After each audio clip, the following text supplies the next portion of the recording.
Kania, apa kabar nih? Baik, alhamdulillah. Devi sendiri gimana? Alhamdulillah baik. Jadi aku di sini mau nanya, menurut Teh Kania itu seberapa penting sih perempuan dalam kehidupan ini tuh? Wah, Perannya ketemu. perannya ya penting banget sih, Dev. Devi tahu ini kan Buya Hamka? Iya. Buya Hamka seorang ulama, seorang politisi, seorang jurnalis Indonesia juga ya, tokoh sejarah di Indonesia. Beliau pernah bilang gini, intinya kalau perempuan itu baik, maka baiklah negaranya. Tapi kalau perempuan itu bobrok, maka bobrok pula lah negaranya gitu. Kalau kata Buya Hamka ya, perempuan itu peran itu kayak tiang gitu dalam satu rumah. Memang sih tiang itu kadang nggak kelihatan ya, Dep ya. Kayak kalau dalam satu rumah kan tiang tuh kadang kelihatan di luar, tapi kan seringnya kan di dalam ya. Bahkan nempel sama tembok gitu, nempel sama dinding gitu tiang tuh. Iya gitu, kadang peran perempuan tuh nggak begitu kelihatan gitu. Tapi kalau rumah itu udah condong, udah miring, kata Buya Hamka tuh periksalah tiangnya. Tandanya tiangnya lah yang condong, tiangnya lah yang rusak, tiangnya lah yang bobrok gitu.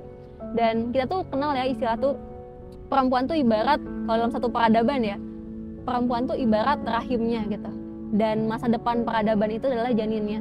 Kalau kita pengen masa depan peradaban kita, generasi kita tuh sehat, ya berarti kita harus mastiin rahim itu sehat. Kalau kita pengen janinnya sehat, berarti rahimnya itu harus sehat. Gitu. Jadi pentingnya peran perempuan tuh seperti itu, Dev. Dia sebagai tiangnya sebuah peradaban, rahimnya sebuah peradaban. Oh, oke. Terus ini ada yang nanya juga nih Teh di Instagram. Katanya tuh, kalau perempuan sepenting itu dan sebesar itu perannya dalam kehidupan, kenapa kok perempuan dianggap lebih lemah dari laki-laki? Perempuan itu tertinggal, tertindas, dan terbelangkakan dan disepelekan. Kenapa tuh Teh? Devi pernah dapat ini nggak sih, dapat kalimat kayak gini? Ngapain sih Neng Devi sekolah tinggi-tinggi? Kalau perempuan mah ujung-ujungnya nggak akan jauh dari dapur, sumur, kasur gitu ya. Gitu. Ya memang pandangan-pandangan merendahkan perempuan, menganggap perempuan terbelakang, rendah dan sebagainya itu emang masih ada sampai sekarang, sampai zaman modern ini gitu. Dan faktornya tuh banyak. Kalau kita tanya kenapa, banyak alasannya gitu. Tapi kalau boleh disimpulin, aku simpulin 3 aja ya. Yang pertama itu karena perempuan tuh punya sejarah masa lalu yang pahit gitu, Dep. Jadi ya perempuan tuh hidup di masa lalu pahit banget.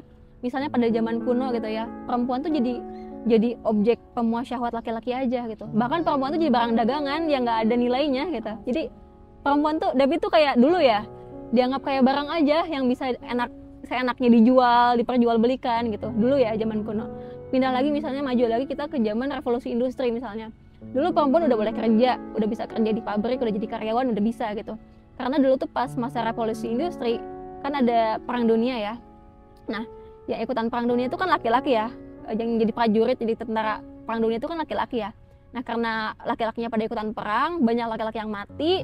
Akhirnya industri-industri, pabrik-pabrik itu butuh banget perempuan untuk jadi karyawan.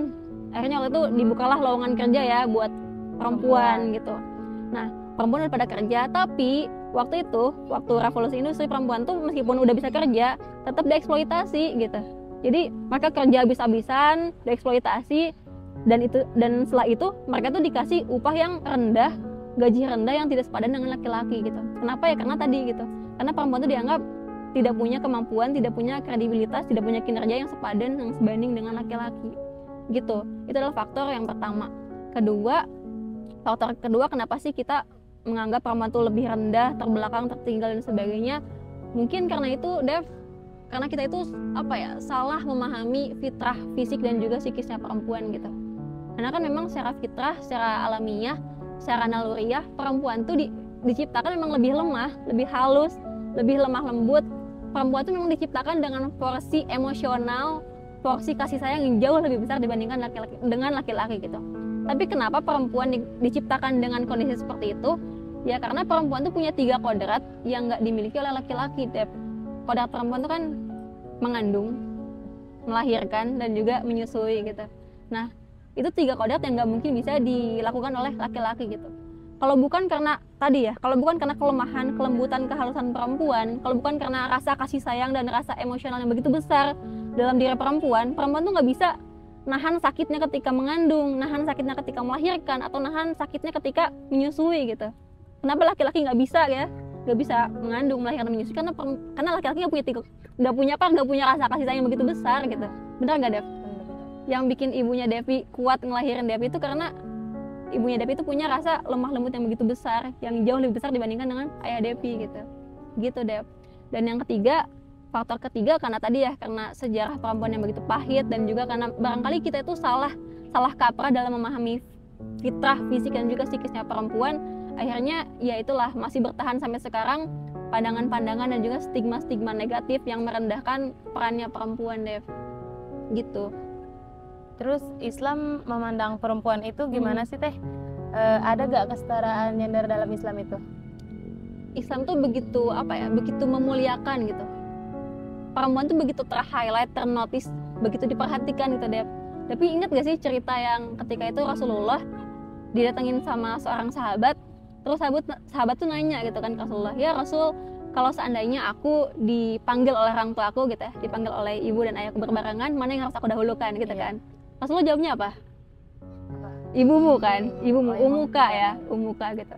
Terus sahabat itu nanya lagi kan, terus kalau habis itu mereka manggil bersamaan lagi, mana yang harus aku dahulukan gitu kan?